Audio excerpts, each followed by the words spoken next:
Good afternoon, everyone, and thank you for joining us today.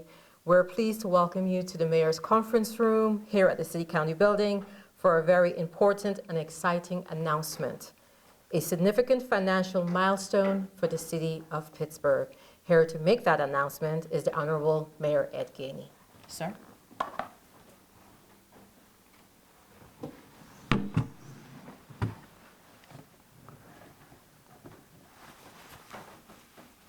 Good afternoon, everyone. Today is a proud moment for the City of Pittsburgh, a milestone that speaks not only to our financial strength, but to the energy, resilience, and upward momentum of our great city. Yesterday, on April 15th, we officially closed on our fiscal year 2025 bond issuance, securing over $62.6 million in capital funding for vital infrastructure and community projects. This isn't just about dollars. It's about investing in the future we're building brick by brick, neighborhood by neighborhood. What makes this moment especially meaningful is how we got here. For the first time in decades, the city offered its debt through a competitive sale, a bold step that reflects our commitment to transparency, fiscal discipline, and confidence in our overall financial health. The result, a favorable 4.04% interest rate, a strong endorsement from the markets, and even better, the winning bid came from PNC Bank, a hometown institution with deep roots in our community. Their investment is more than a financial transaction. It's a resounding show of confidence in Pittsburgh's direction and future. The success following a strong affirmation from our credit rating agencies. Fitch Ratings upgraded our debt to AA, and S&P reaffirmed our AA- rating, both with a stable outlook. These ratings reflect not just our books, but our stewardship, our discipline, strategic and forward thinking. Our momentum is powered by economic growth. Since 2010, Pittsburgh has added over 50,000 jobs, leading regional recovery, and more than doubling our earned income tax revenue, now our largest single source of revenue, surpassing even our property tax. And the story continues in construction and development. New housing starts have jumped 1,709% since 2021, with a major rebounding post-COVID. In 2024, we're seeing a record-breaking $1.6 billion in commercial construction value. These numbers aren't just stats, they're the signs of belief in the growth. Belief in this city, belief in what is possible. So today we celebrate more than a bond sale. We celebrate progress, we celebrate momentum, we celebrate a Pittsburgh that is stronger, more resilient, and unified in its vision for a better tomorrow. To every public servant, advisor, and community leader who helped make this happen, I want to say thank you and let you know that I do appreciate your cooperation. Your work in laying the foundation for a Pittsburgh of tomorrow is seen today. Our hard work is paying off as we continue to go in the right direction. Thank you.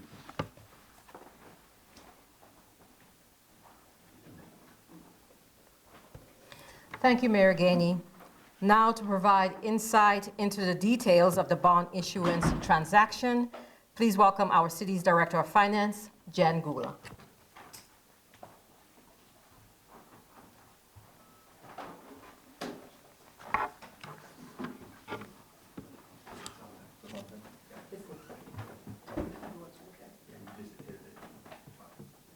Hit the advance button? Okay.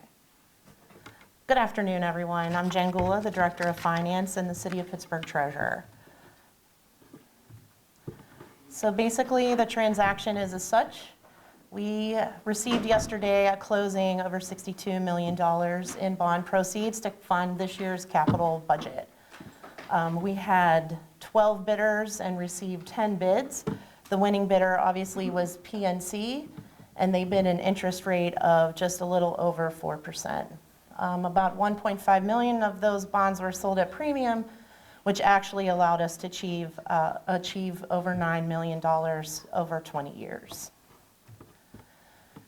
As I said, this funded the capital project for this year, which included projects like building or bridge upgrades, city paving on paving, street paving, trail development, slope or landslide remediation, and the such, and also including DPW's Shenley division and some overall haul to our assets, including fire and medical stations and the Warrington Avenue Rec Center and Spring Hill Park.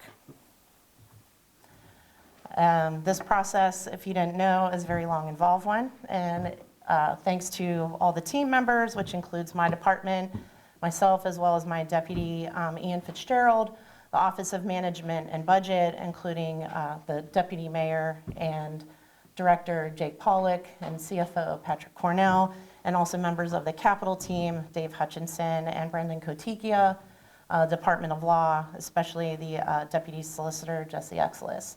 Thanks to our municipal advisors, who we wouldn't be able to do any of this without, then MES Financial Advisory Services and Davenport and Company.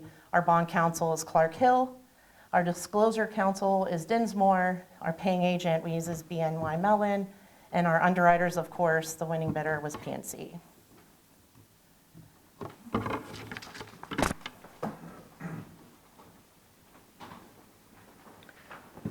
Thank you, Director Gula. Now, we have Deputy Mayor Jake Pollock will share how this initiative connects to job growth and real estate investments across Pittsburgh. Sir? Thanks, Olga, and good afternoon, everyone. So as the mayor alluded to, and I'm just going to go into in slightly further detail, our ability to secure the bond ratings that we have and then the resulting interest rate that we got on this bond offering are largely driven by underlying economic fundamentals. So the way that the ratings agencies look at our creditworthiness is one, the state of the city's balance sheet, essentially, as well as the financial management practices we have in place. Two, the underlying economic conditions that support the regional economy. And so looking at job growth, we can see that since 2010, we've had significant job growth in the region, in the city of Pittsburgh. So this is the total number of jobs located in the city of Pittsburgh. You can see that number going from roughly 260,000 to almost 315,000 jobs. That growth includes a significant, obviously, drop in jobs, both private sector and all jobs, during the COVID-19 pandemic, but then a rebound that has put us back on the same trend line as before the pandemic. Critically, Pittsburgh is an outlier in the greater Pittsburgh metropolitan statistical area. So if we look at a lot of the research that's published by the Fed or other government agencies, federal government agencies, they look at the region as a whole, which is the city of Pittsburgh, Allegheny County, and 8 additional counties. And the trend for that region has been stagnant in recent research. But if you disaggregate that to look at the city of Pittsburgh, separate from the remainder of Allegheny County and the other counties in the region, there's an enormous difference in particular the post-COVID recovery of our region in terms of jobs. Pittsburgh has added about nearly 50,000 jobs, nearly 40,000 jobs since the sort of the worst part of the COVID job losses. Most other parts of the region have essentially not recovered. And so it is really the city of Pittsburgh that is driving the regional job growth numbers. Those two facts correspond to our wage tax revenue. Now, just to correct, I think the mayor stated the wrong year, but we've doubled wage tax revenue since 2010, going from about $70 million to over $140 million. The wage tax has now eclipsed the property tax as the leading source of revenue for the city. Some of that is due to the instability in the property tax as a result of the common level ratio court case and the way that that is reducing property tax revenue for everyone in Allegheny County. But nonetheless, we're seeing this as a result of higher wages and more jobs in the city of Pittsburgh. And it is this growth that has largely made it possible for us to handle the changes in the property tax driven by the lack of a reassessment. We're also seeing encouraging core fundamentals in real estate investment, housing starts in the city of Pittsburgh. This is from the Census Bureau. Again, tracking back to 2010 when we had virtually 0 new housing units coming online. We've seen just extraordinary growth after long periods of stagnation in terms of new housing starts, particularly since 2021. We've seen that growth of about 2,000 units. In terms of permits issued, so the difference between the last chart and this one, obviously, is that this is total permits issued. We see here that those trends are relatively flat. What that means is that more and more of the permits we're issuing are for a larger number of units. So there's one building permit, regardless of the number of units in a building. This signals that in the past 4 years, we've seen a tremendous growth in multi-unit construction. And as a result of that, we can see the value of construction has increased dramatically, particularly since 2023.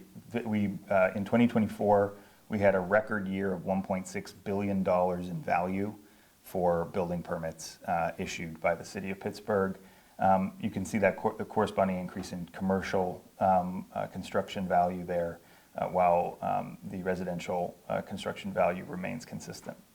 So these two trends really are the things that the ratings agencies and the buyers of our bonds, the investors, are looking at most closely to understand the state of the regional economy and how that will support our ability to repay the debt that we're issuing. And as Jen mentioned, we actually were able to get a premium on the bonds we issued. So we'll have about just under $10 million in savings over the life of the bonds compared to what we projected when we put the budget together at the end of last year.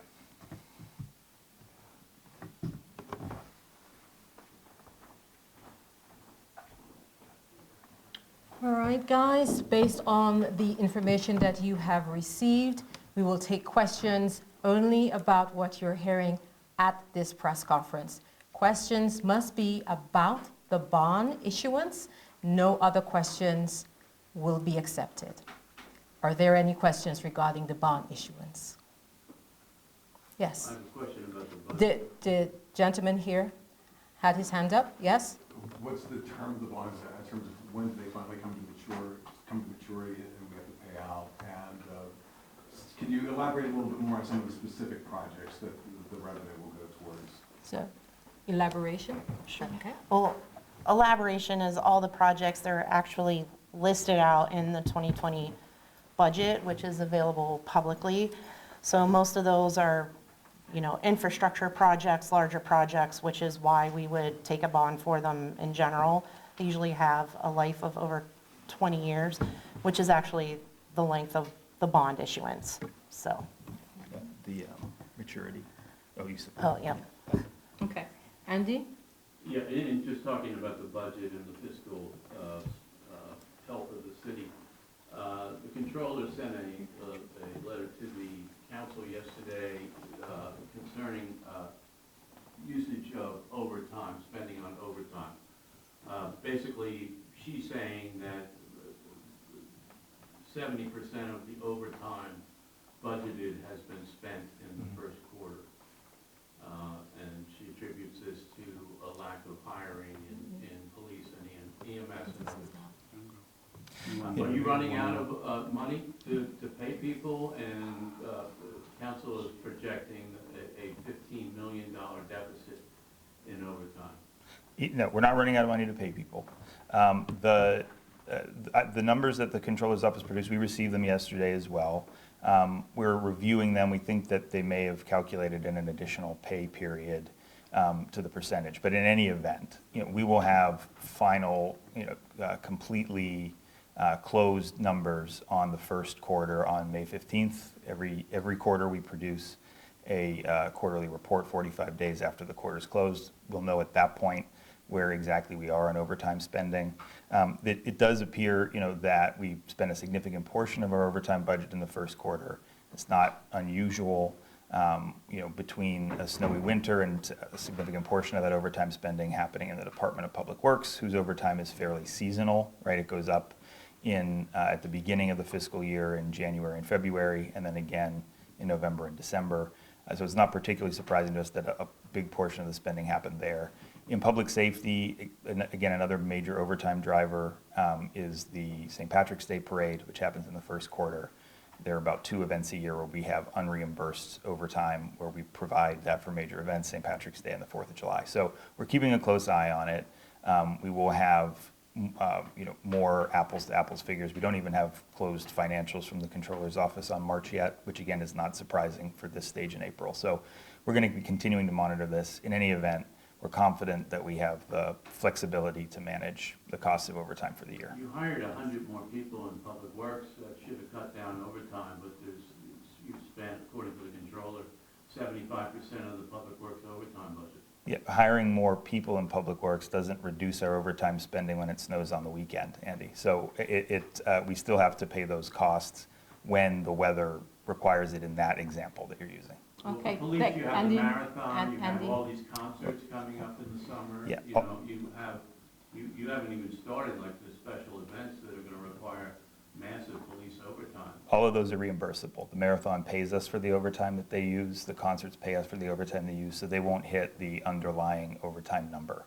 Our major events that are a draw on overtime for public safety are the St. Patrick's Day Parade and the 4th of July. The other ones won't hit that. Or they will be paid out of the overtime fund, but they'll be reimbursed. I just have one more. The people on council are saying that this was an election year budget, so you didn't have to raise taxes and you didn't have to make significant cuts.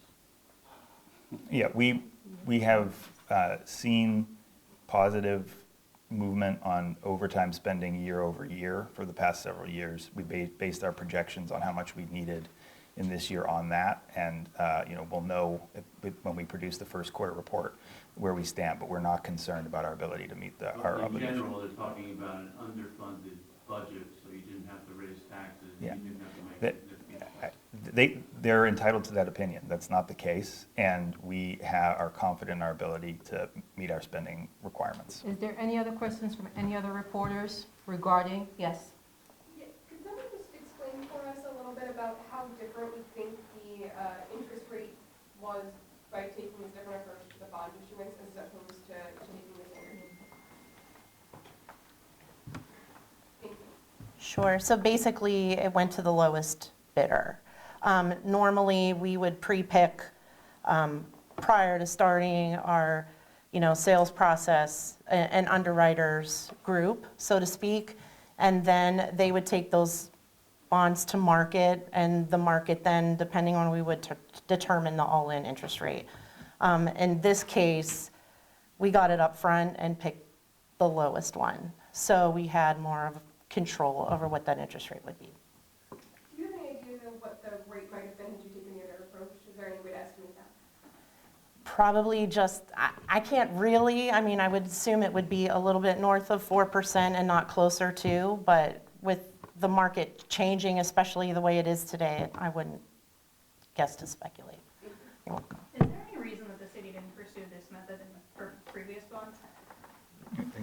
Go ahead. Yeah, so we were advised by our municipal financial advisory team that Jen mentioned that this would be a good year for us to pursue this because of the positive movement in our bond ratings. The city had pursued a competitive sale a few decades ago and hadn't done that since. And their recommendation to us is that it's good to test the market. And by doing a competitive sale rather than a pre-negotiated sale, we sort of get a picture of what the market thinks of the value of our debt, and that's reflected in the interest rate. They felt that the positive trends that we had seen over several years of issuances and an improving bond rating suggested it would be a good time to test the market's price for us, so that then in the future, next year we'll have the choice, right, either of pursuing another competitive sale or going back to a negotiated sale. But at that point, we'll know, based on this year's result, where the market prices us,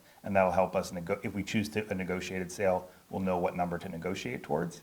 And if we choose to go competitive again because the results were positive, we have that option. So it was based on their advice. They had suggested 2 years ago that we start thinking about doing this. It ended up being a little too close to when we were going to market last year to pull the trigger on that transition. As it turns out, we got a bond rating improvement in between, which was all the more reason to do it this year, and that's why we made the choice. All right. Any last question? Is this something that's typically done on an annual basis? How often does the city float bonds? We've been doing annual debt issuances for a little over a decade to support our capital plan. It's something that is a result of a pretty significant backlog in capital investment that the city accrued during our financially distressed period, when we weren't borrowing very much at all, but also weren't completing many capital projects. I think we'd like to find a way to issue every other year as we catch up on that backlog, but the need of the infrastructure is going to dictate when we can make that transition. All right. Thank you all for coming, and wish you guys a good day and a happy and safe holiday. Thank you.